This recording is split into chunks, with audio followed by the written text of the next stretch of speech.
अमर जी डालत रहल जी के जेकर गद्दी बलिया में बिया।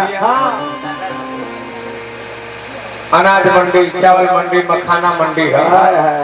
हमारा डुमरी गांव के चंद माधव प्रसाद के रिश्तेदार भी हैं यहाँ के जी। उनको बिया गोला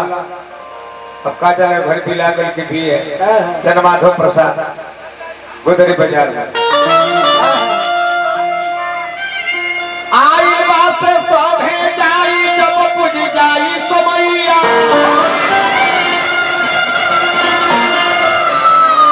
तेल फूले कतनो लगैब खैब दूध मलैया।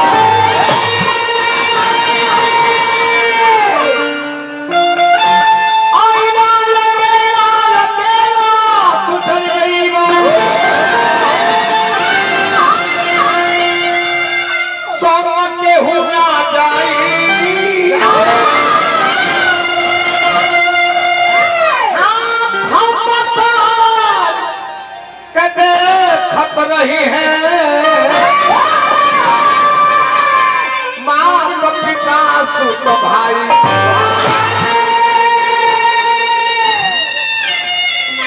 अरे भाग भाग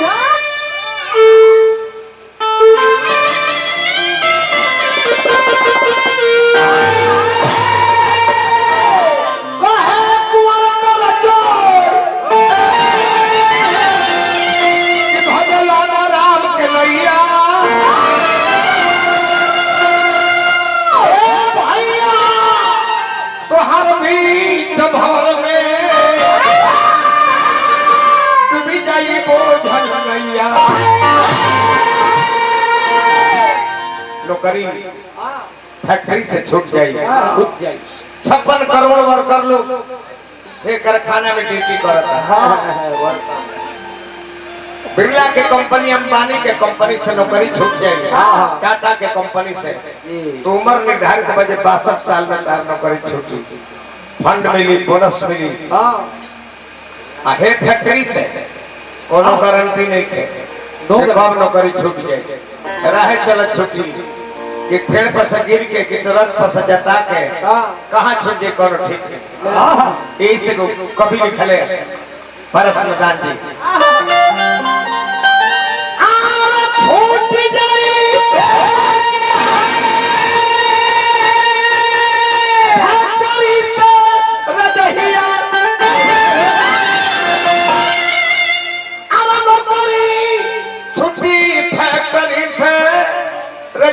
नौकरी छुट्टी फैक्ट्री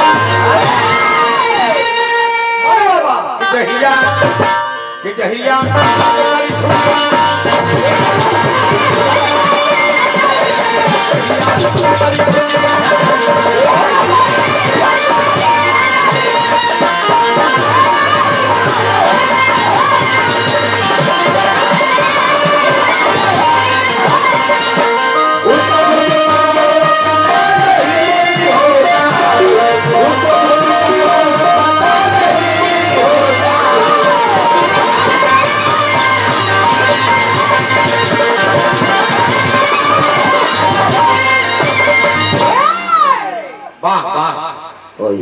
भाई विकास चौधरी जी 100 रुपया पुरस्कार देनी।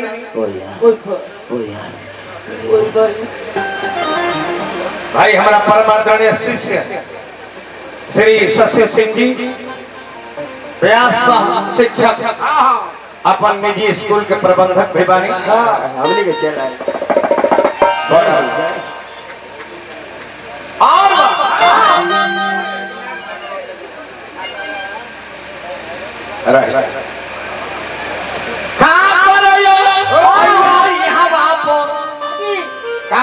नौकरी छूट गई फैक्ट्री से बाबा कोइले अब बाबू जी कोइले देखो नजर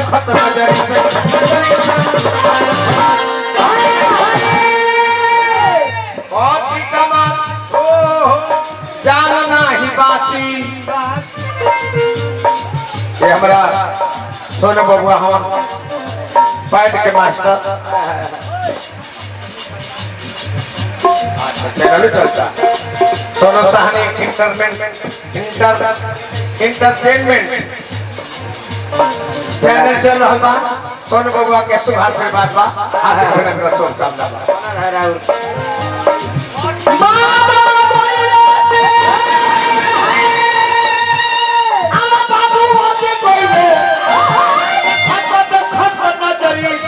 नौकरी अरे नौकरी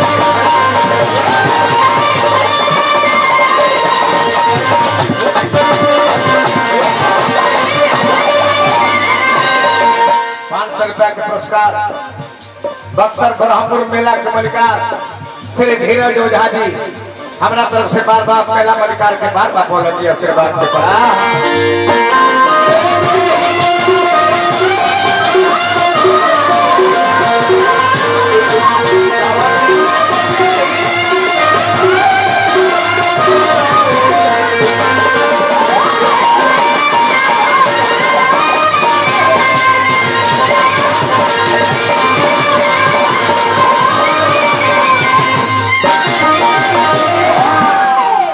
बाबू बाबा कोई ने बाबू जी कोई ने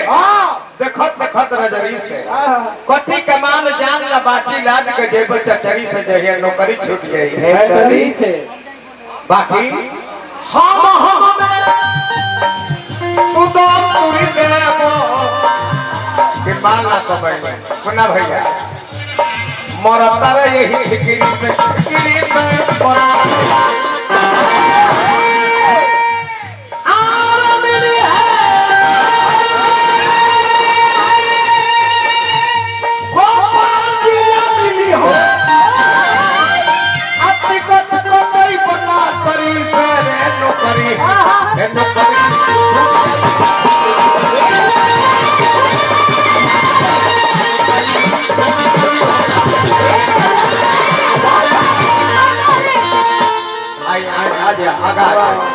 हमारा शशि बाबू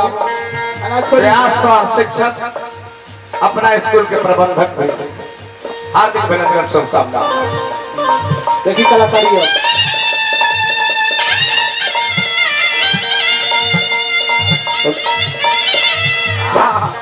भैया मेरा चलियो कलकारी रही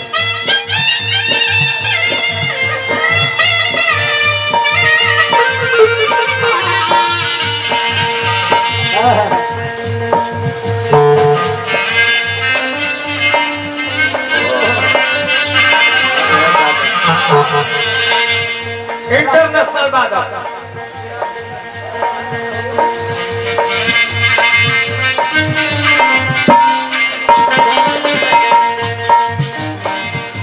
राजा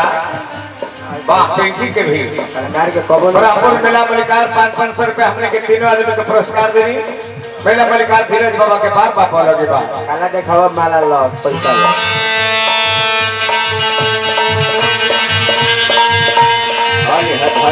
साज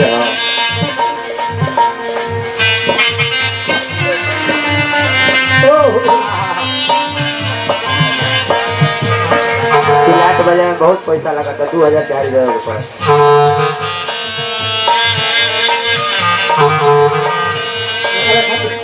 ₹4,000 केहू लगे घूम दी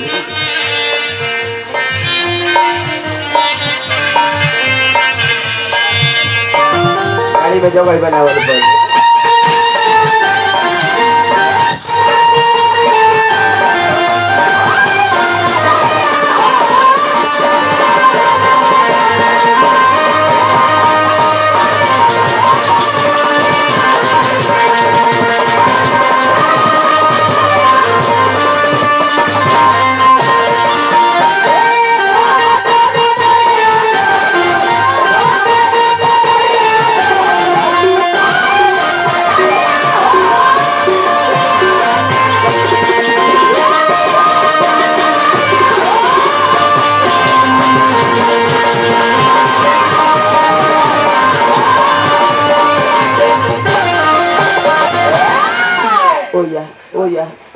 ओया तोरा का हो गेले का हो ओइ लई हवा मिट्टी नता सगरी से ए संसार में जले बोलत कर बतिया बता पहले सब यार दोस्त सगा संबंधी बनल बा या दिन आवाज बंद हो जाई खा बोले ओइ तगरी से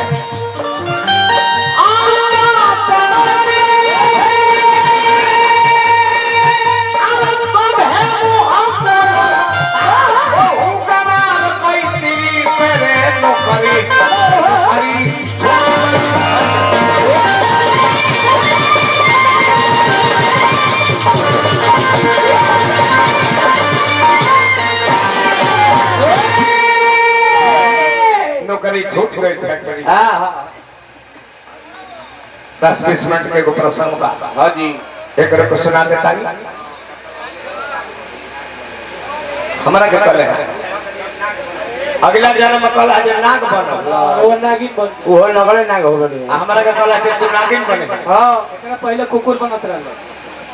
एकरा पहले तो जाने जे हाँ जी कुकुर कहत रहे जीवन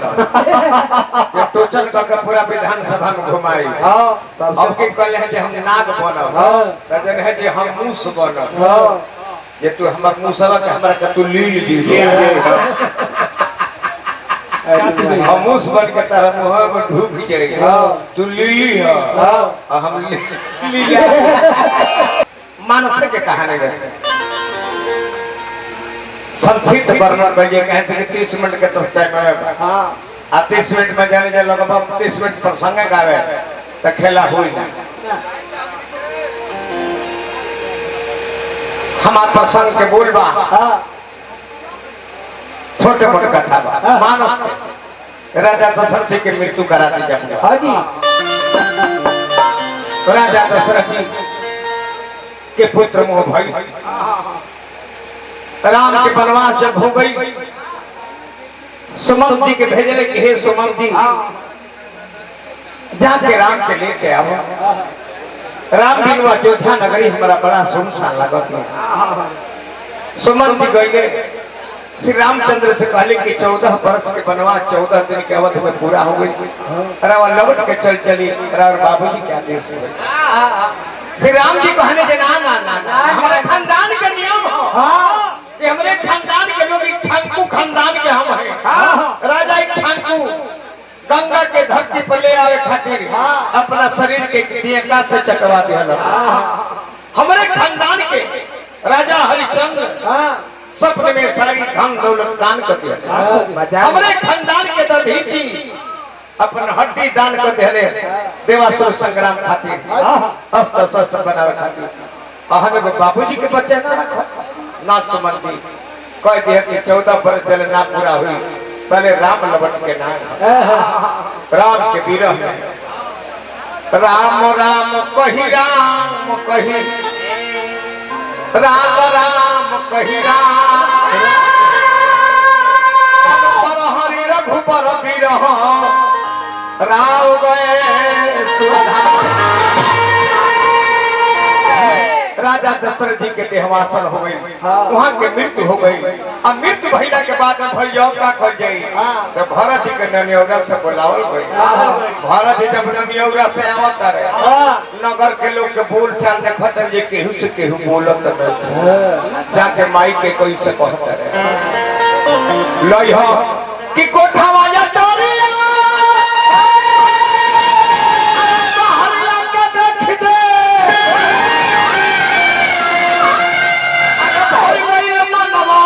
हमार बारे गैया में रह के विचार पर हमार गैया में रह के लेवल बढ़ा दो मेन माइक पे कहते कि माई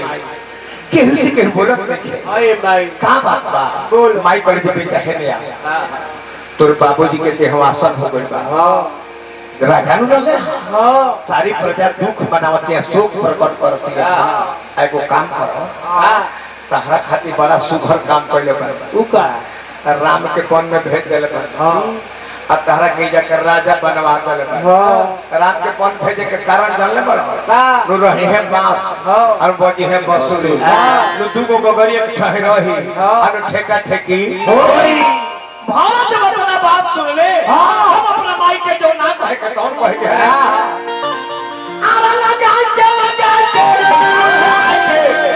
कहे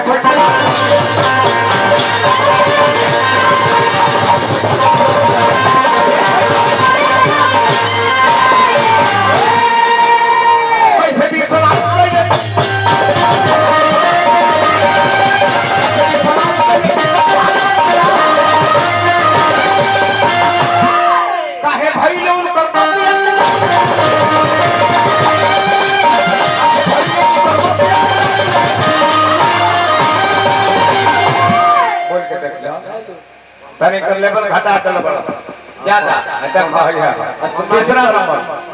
कम बाबू को किया ना किया ना भारत मुरझाई के कहे बैठल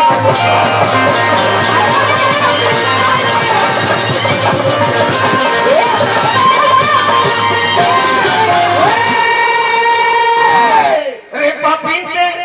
सापिन के है ना भाई अरे पापिन के नहीं ते सापिन का है ना हो गई हां सांप सापिन अपन बच्चा के अपने चबा जाला हां जिसे वो कहते रहे कि हम नाग बनती हां हां हां खाने है ऐसा सांप जीवन की हिम्मत बन महाराज अरे पापिन के सापिन का है ना भाई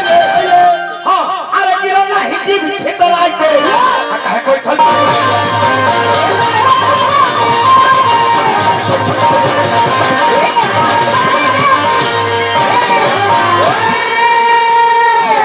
अतना बात कहत रहे हां वशिष्ठ मुनि उजे रहले हां कहले के बबुआ भरत तार माई के नया कहानी ना हो तार माई के माईओ सनी रहले हां माई से माई बिन बछर पिता बिन घोड़ा नहीं तो कुछ थोरो थोरो हां तार माई के माई जैसे रहनु हां वैसन केहू ना भर ओकर कहानी सुनाई हां ना सुनाई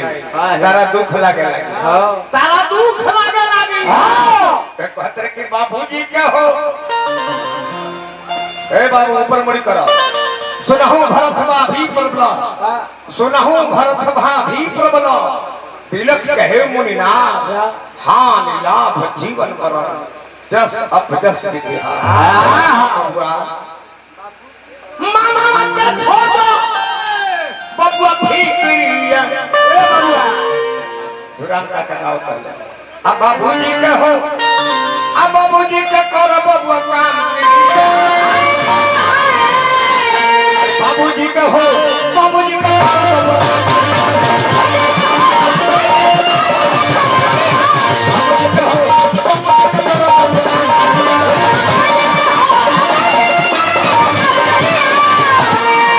कुछ ना भी बोला नहीं तो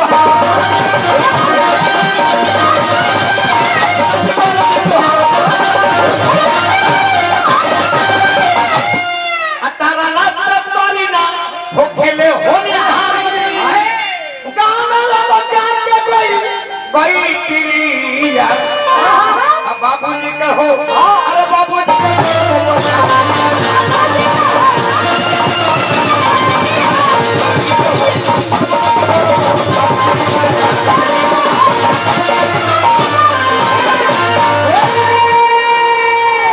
जन कहानी रोकल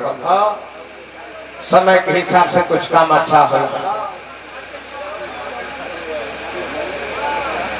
बताएं व्यास में मुन्ना कितना गंदा बात बोलते रहे अटल बाबा रुआ पुरस्कार देनी हम मानस कैक बने हमार कहानी पर खुश होते हई कहते रहे कि मेहरारू केकर मेहरारू रहे हमार छेद देखा के दूगो और सारी ठक चलने चले एगो गोल छेद एगो दरार माने अचारा में फटा अरे बताओ में दरार होला एहे नो तोरा एकरे चुटकी लगे कलर हां ना कहे के चाहिए ना तो जब छेदवा वाला कहल पर हमरो छेदवा वाला ने कहे तो हां जी एक लड़का के नाम जानते नहीं सब है हां जी ना छेदिया हां छेदिया ई काहे धराई जेकर लड़का फेंका ना जिए सन ओकर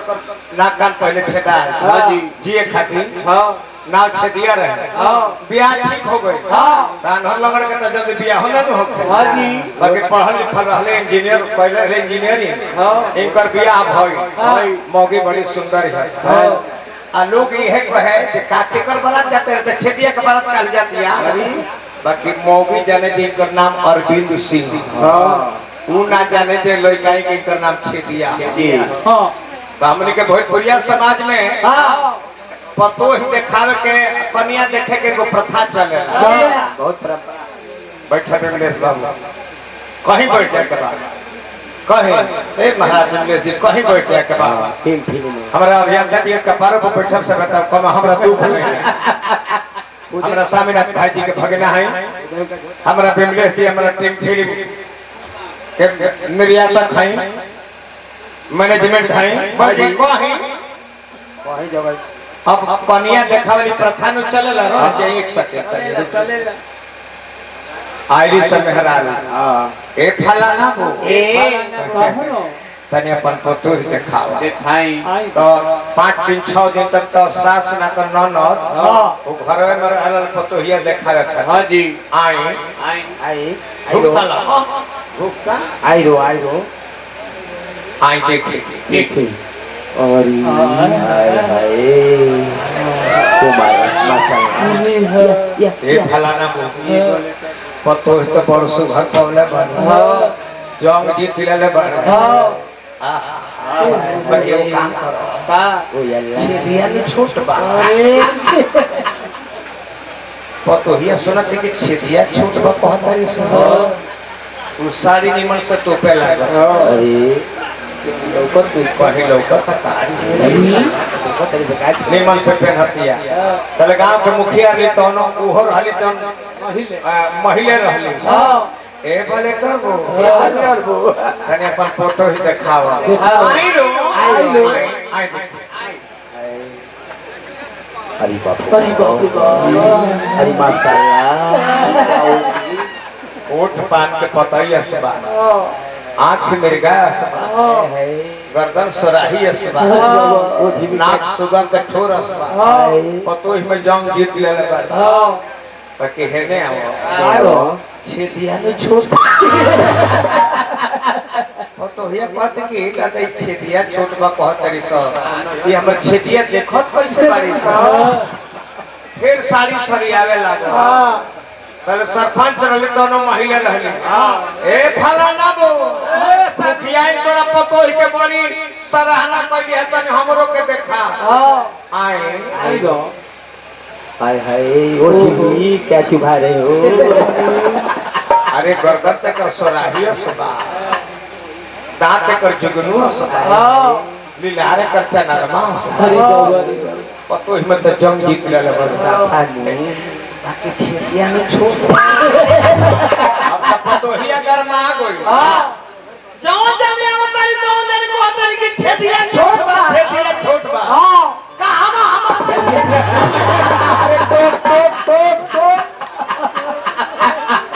अरे तो भछड़ी तो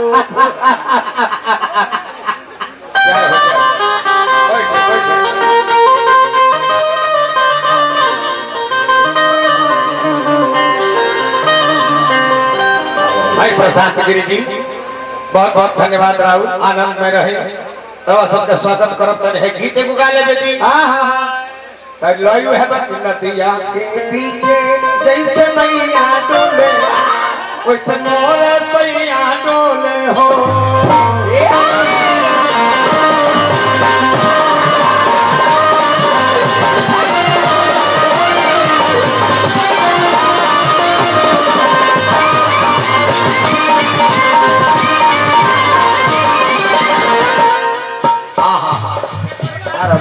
एगो छोट हम लड़की गले बारी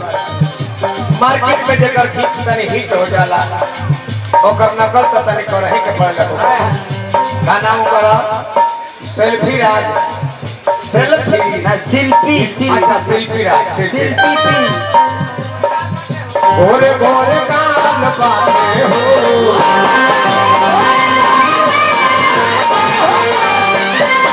ओ लाल लाल पाते हो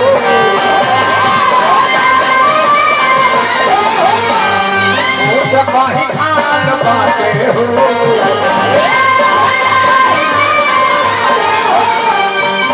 एक मिनट वाह माने हमरा अंबिका चौधरी जी के प्रतिनिधि मानी नंदलाल यादव जी हम जननी है जनने बने वहां के पुत्र बानी आनंद चौधरी जी ये बलिया जिला चेयरमैन साहब अनगिनत वोट से चुनाव जीतनी है तमाम वहां के सज्जन से पगड़ी माला रुपया दे दे के हमारा के सम्मान बढ़ानी हमारा नंदलाल भाई जी सज्जन से भाई प्रमोद यादव जी प्रयास मानी हजारों हजार रुपया पुरस्कार पगड़ी देख के हमारे के सम्मान कैली हार्दिक अभिनंदन शुभकामना बा। अभियंता जी के भी सम्मान कैली। ये 5 मिनट के समैया हमने समाप्त कर दी।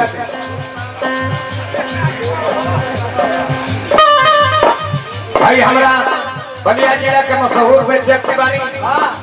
मान्य श्री गौडल दुबे जी ग्राम नगवा के सज्जन से पुरस्कार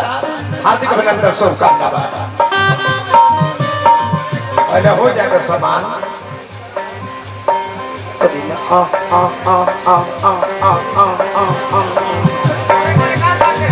अभियंता जी के भी बलिया जिला चेयरमैन जिला परिषद के सम्मानित करतानी नंदलाल यादव जी अंबिका चौधरी जी के सचिव बानी हमने के तरफ से हार्दिक हार्दिक अभिनंदन शुभकामना बा। ऊंच कहीं ढाल बाटे हो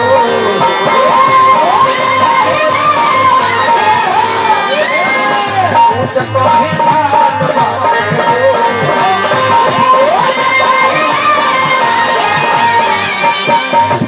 बाबा कमाल बाटे हो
पुदीना ले लो।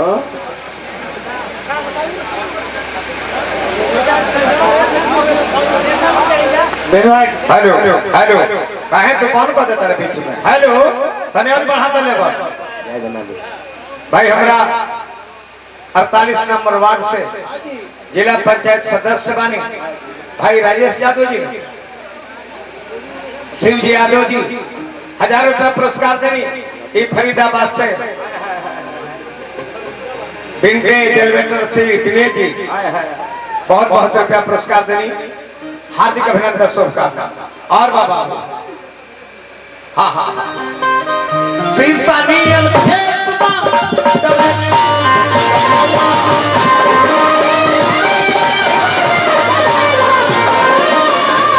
ऊपर से कमल पिया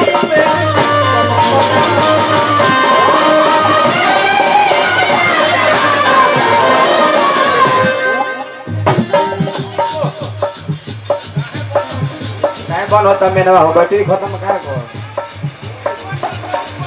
सरे बदलता होने का मैं क्या लगा रहता हूँ। हेलो हेलो बहुत कीटाणु रहता है। हेलो हेलो हेलो हमारा प्रोग्राम करत 30 मिनट भइल बा मलयालम में 5 मिनट बीतल बा तो करे लगते हैं ऊपर से मरले दिया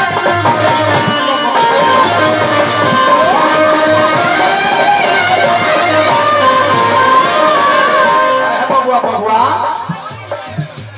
बाहरी से बढ़िया भितरिया बाहरी से बढ़िया तो भितरिया कैसिया भौजरिया ऐसे बढ़िया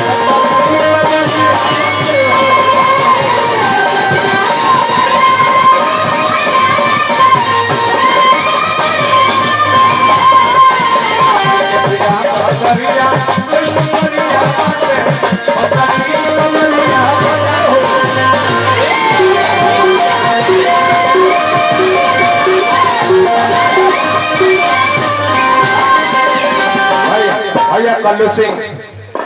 जे अजीत हलचल जी के बाद अब बनी भैया सोनू बाबा कल्लू सिंह जे हमारा कमलेश देहाती जी के मंडली संचालक बनी हमारा तरफ से हार्दिक अभिनंदन और शुभकामना बा तनी मनी और बाबा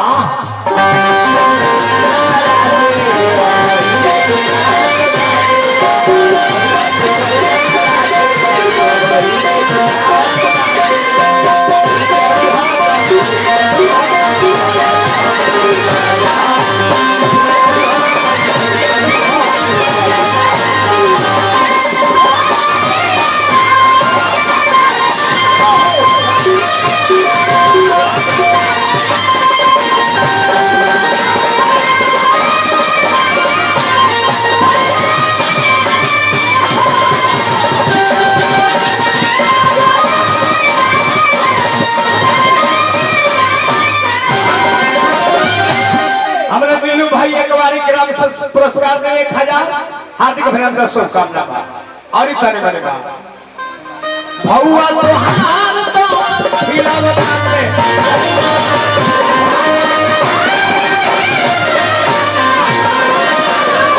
बड़ा निकल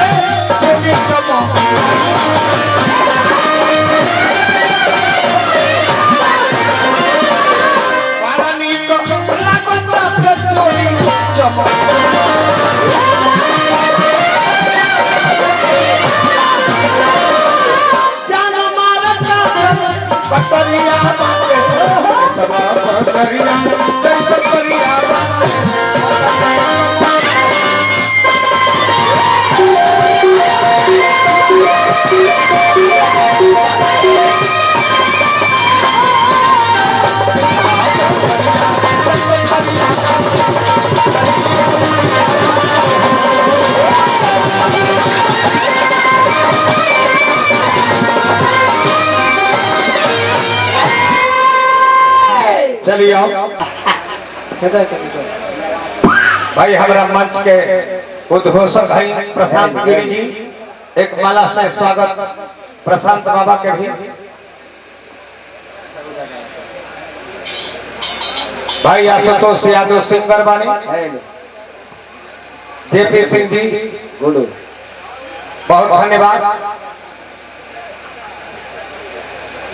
लाहौर बोला